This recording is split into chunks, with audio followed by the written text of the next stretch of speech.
Hace algunos años vivió entre nosotros un hombre que consagró su existencia a defender y difundir los valores del universo andino. Su música, bailes, tradiciones, todo aquello que constituye nuestro más auténtico patrimonio cultural.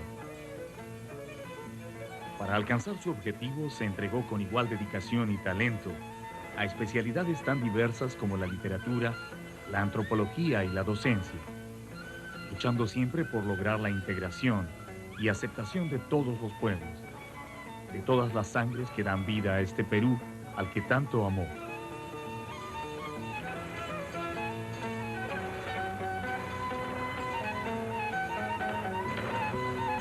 Hoy conoceremos la historia de José María Arguedas.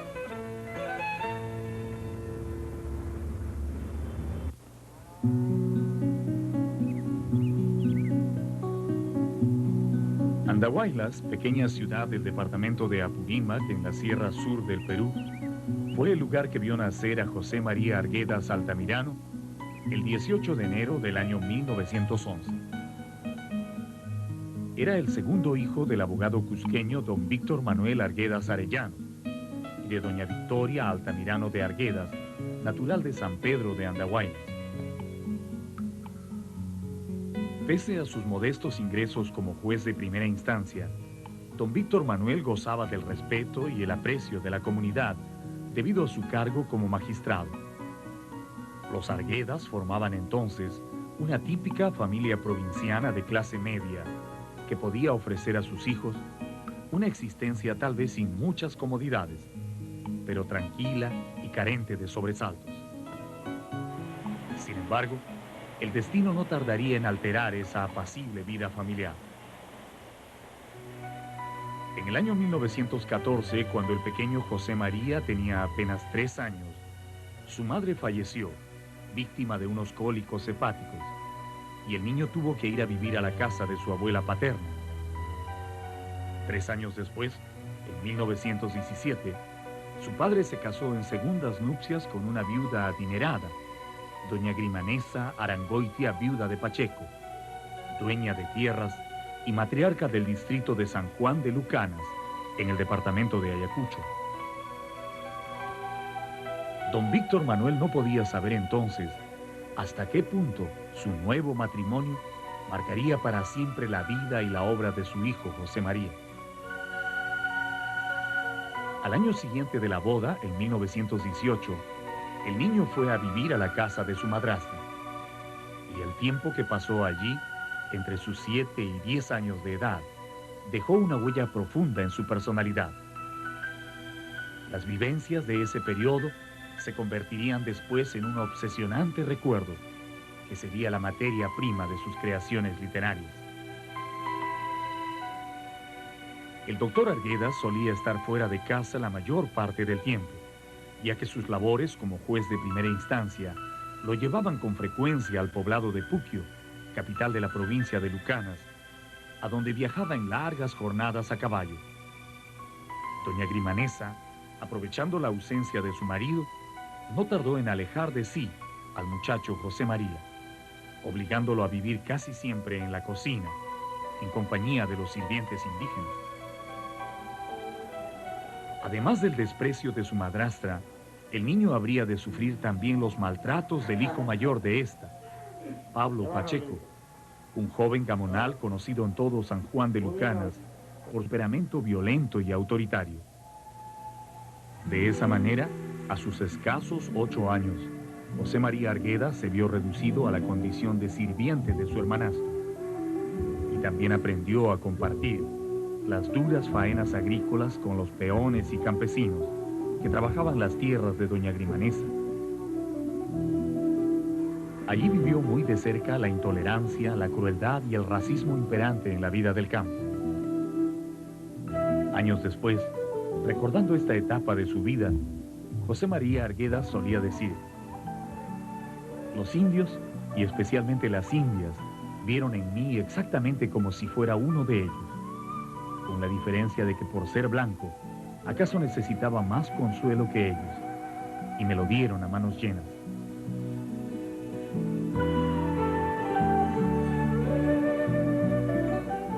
Pero hay quienes consideran que estos recuerdos de infancia han sido exagerados por la sensibilidad del propio Arguedas.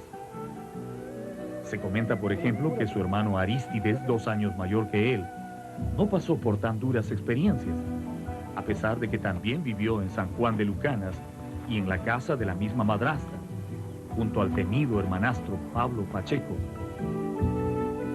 Es entonces justo preguntarse, ¿fue la niñez del escritor realmente tan dura como él solía contarla? Yo he estado en San Juan de Lucanas y he podido entrevistar a algunas personas que todas coinciden en decir el carácter tan fuerte de este Pablo Pacheco. Luego, los escritos de los antropólogos, especialmente Rodrigo Montoya, coinciden en explicar que la sociedad provinciana en San Juan de Lucanas era una sociedad muy marcada, que acentuaba mucho las diferencias, que había demasiado prejuicios, había un maltrato al indio que no puede ser cuestionado. Por lo tanto, él recoge esas experiencias, él no las inventa, él las vive. A mediados de julio del año 1821, tal vez cansado de tantos abusos, José María escapó de San Juan de Lucanas y de la tiranía de Pablo Pacheco, yéndose a vivir a 8 kilómetros de distancia en la hacienda Viseca, propiedad de un pariente suyo.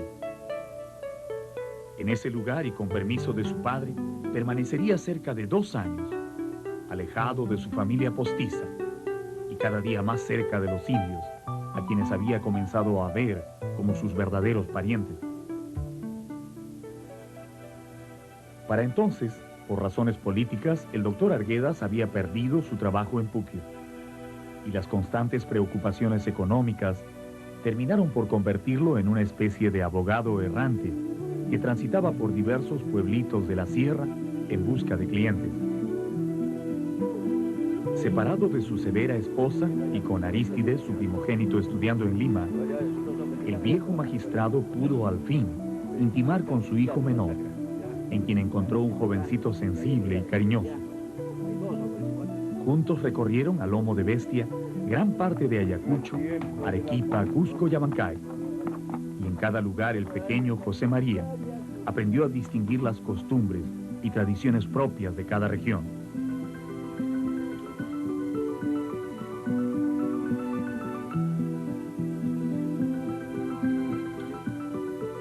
En 1926, al cumplir los 15 años, José María Arguedas inicia sus estudios secundarios en el Colegio San Luis Gonzaga de la ciudad de Ica. En Ica, Arguedas descubrió que lo serrano y lo indio constituían un solo bloque, y la discriminación promovida por los costeños era una costumbre tan arraigada que, a pesar de que él era más blanco que la mayoría de sus compañeros, lo trataban con notorio menosprecio.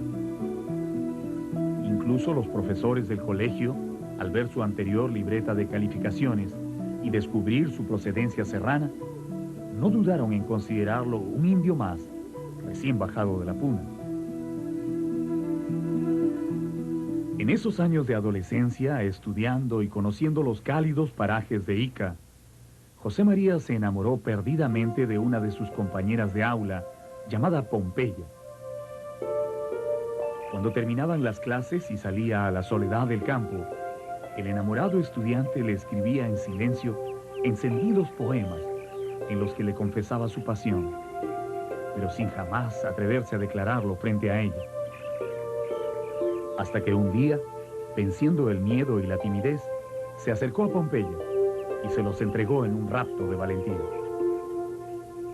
Pero esos primeros poemas y acrósticos de amor dirigidos a la mujer que amaba no fueron bien recibidos.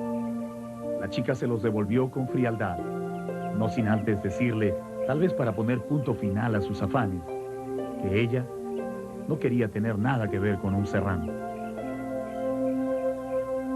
Herido en su amor propio, José María se propuso demostrar por el resto de su vida el error que cometían aquellos que despreciaban todo lo que fuera andino. Y así, comenzó convirtiéndose en el mejor alumno de la clase. Y eso fue solo el comienzo. El joven estudiante ya se había dado cuenta del prestigio que en la sociedad peruana gozaban los escritores y la gente de letras.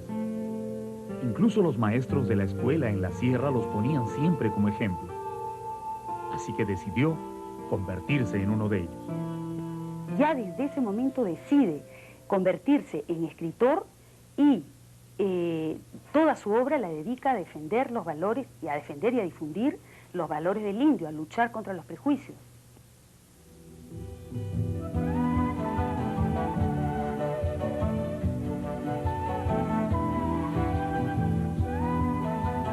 La literatura sería desde entonces el medio por el cual revelaría a los demás los secretos escondidos de su universo andino.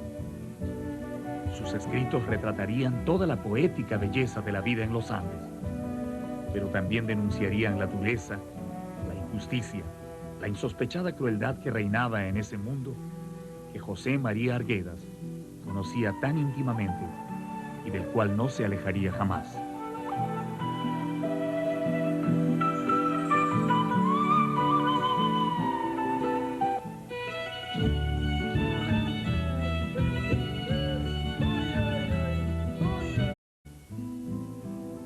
Para un joven provinciano acostumbrado a llevar una vida errante de constantes viajes por los pueblos andinos, la idea de vivir en Lima no debería resultar muy atractiva.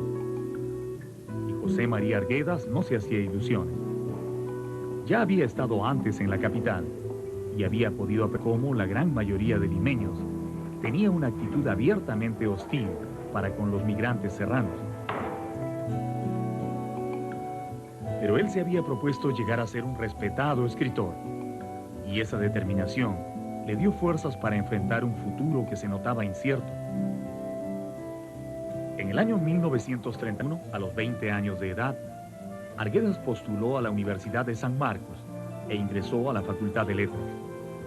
Allí se dio con la sorpresa de encontrar a un grupo de estudiantes limeños que, lejos de marginarlo, lo recibieron con los brazos abiertos, como a uno de los suyos. Lima todavía era una sociedad pues muy cerrada a los inmigrantes en esa época, y tengo la impresión de que él nunca terminó de agradecer y de sentirse unido a estos primeros amigos que hizo en la universidad. Yo conocía a José María Arguedas en la universidad cuando nos matriculamos en el año 1931 en la Universidad de San Marcos. Y por esas razones misteriosas, entre tanta gente, Dios los cría y ellos se juntan. Sentí una afinidad muy grande por José María, y yo creo que él también me tuvo bastante estima. Era muy modesto, tremendamente modesto, era tímido, pero tenía un carisma especial, atraía. Al año siguiente del ingreso de José María a San Marcos, falleció en Puquio el doctor Arguedas. Al dolor de la pérdida del padre se sumó muy pronto la angustia económica del joven migrante, que se encontró sin recursos en Lima. Pero el apoyo y la comprensión que encontró en sus nuevos amigos le ayudó a superar ese difícil trance. Uno de ellos le consiguió su primer trabajo estable como auxiliar en la Administración Central de Correo. Era apenas algo más que un simple portapliegos, pero los 180 soles mensuales que percibía de sueldo le brindaron cierta tranquilidad para aplicarse con dedicación a la creación literaria y los estudios universitarios. En la Universidad de San Marcos, Arguedas experimentó una intensa vida intelectual que fue decisiva para su formación como escritor. Los libros pasaban de mano en mano y las constantes lecturas despertaban apasionadas e interminables discusiones entre los jóvenes estudiantes. Ante sus ojos desfilaron innumerables autores, algunos de los cuales llegaron a influir notablemente en su visión del mundo y a quienes siempre guardó una profunda lealtad. La lectura de Mariátegui y la experiencia de Arguedas lo lleva a leer a Vallejo, y lo va a decir varias veces como la expresión del mundo andino, ¿no? Es lindo cuando Arguedas dice, No es casualidad que el más grande poeta del dolor humano haya nacido en el mundo andino, que tiene una serie de siglos de dolor, de injusticia, de frustración. Es lógico que ese hombre expresa una serie de frustraciones históricas, ¿no? Con el paso del tiempo, la vida y la obra de José María Arguedas se ha visto vinculada a diversos discursos políticos, llegando a confundir un poco a quienes hoy se acercan a sus libros, pero que no pudieron conocer al hombre. Hay quienes afirman que Arguedas fue un izquierdista militante. Otros, por el contrario, sostienen que nunca fue un intelectual políticamente comprometido con algún partido. Pero solo quienes lo conocieron íntimamente podrían despejar nuestras dudas acerca de las convicciones ideológicas del gran escritor. Era izquierdista, socialista, más o menos como todos nosotros en esa época, pero no tenía el deseo de barrer todo de un baño de sangre. No, él era socialista libertario. Dentro de la libertad, como éramos Felipe Alarco, Carlos Cueto, yo, como éramos la mayor parte de sus amigos, ¿no? Junto con los estudios universitarios y las inquietudes políticas, Arguedas mantuvo siempre sus ambiciones literarias. En la soledad de su humilde cuarto de pensión, el joven escritor rebuscaba entre sus recuerdos de infancia, y entonces Puquio y la hacienda Biseca acudían a su mente, sirviendo de marco a sus primeras historias.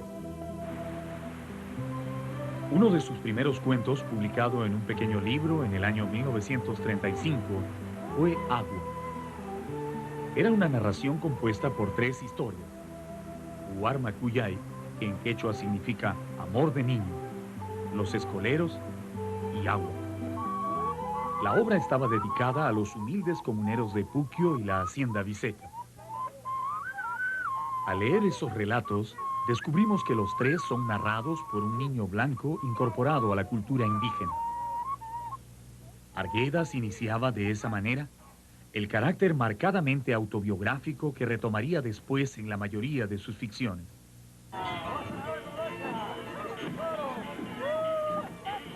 En Agua encontramos también varios valores característicos del universo andino, como el gran sentido religioso de su gente y la profunda identificación que tienen con la tierra en donde viven.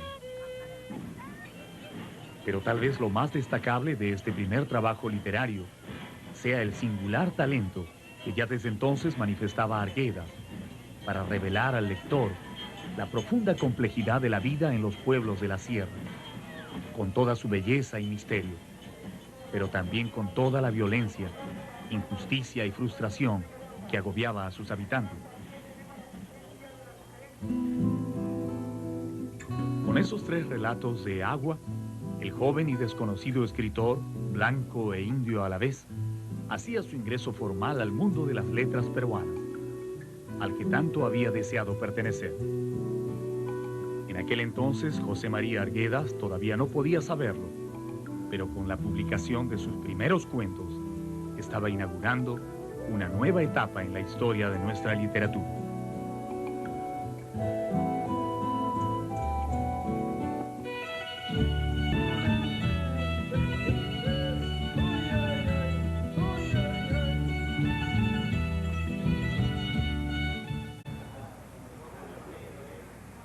Una tarde, José María Arguedas escuchó hablar por primera vez de la peña Pancho Fierro.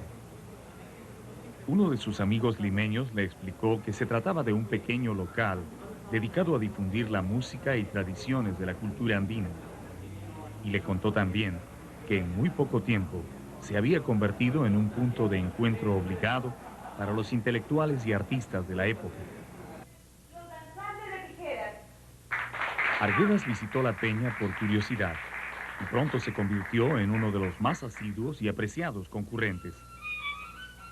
Durante esas largas veladas al compás de la música serrana, el joven escritor fue desarrollando una hermosa amistad con las hermanas Celia y Alicia Bustamante, entusiastas promotoras de ese centro cultural. La familia Bustamante a mí me parece que era una familia muy importante en Lima, era una familia conocida que se movía en todos los círculos intelectuales y sociales y artísticos, porque Alicia estaba metida en el grupo de Bellas Artes con Sabogal y con los más destacados pintores. Y él lo dice además, que gracias a ella se le abrieron las puertas de Lima, y lo cual es cierto. Sentado en una de las mesas del Pancho Fierro, contemplando el antiguo y misterioso baile de los danzantes de tijeras, José María Arguedas se reencontraba con su pasado andino. Esa música y los ágiles movimientos de los danzas le recordaban las costumbres y vivencias de los pequeños poblados que visitó junto a su padre en los días en que vivía en Apurímac. El recuerdo de esos viajes con su progenitor lo hacía sentirse feliz por un momento. Estaba lejos de sospechar que muy pronto un confuso incidente en la Universidad de San Marcos lo llevaría